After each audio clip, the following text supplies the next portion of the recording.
Alright, so this is now a demonstration of our tap to drive capability using the iButton reader and iButtons.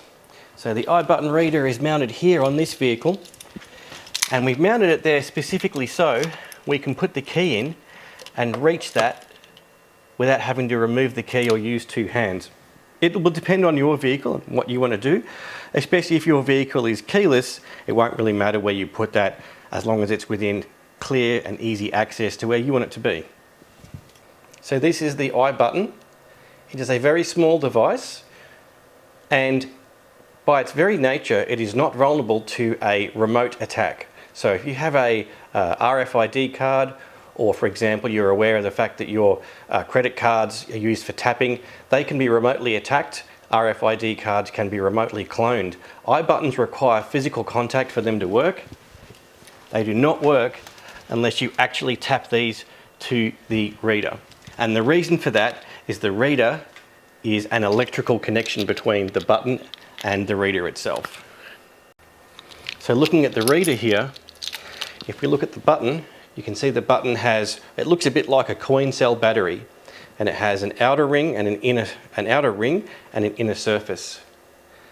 That outer ring and inner surface is what connects to the reader in the vehicle when we touch it on. Now on this particular vehicle, because we have the tap to drive enabled, we've also enabled one of our features called automatic disabling. So on the application here, this vehicle is currently marked as active.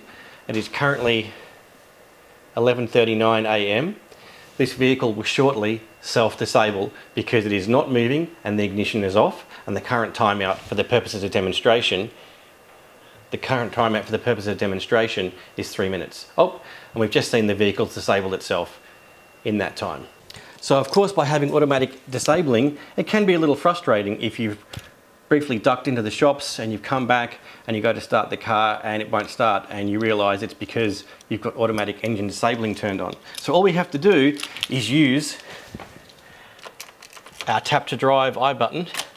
So there's no check engine light on this vehicle right now because the ECU is offline. All we have to do is tap this on the reader, and now the engine is now back online and we can go for a drive.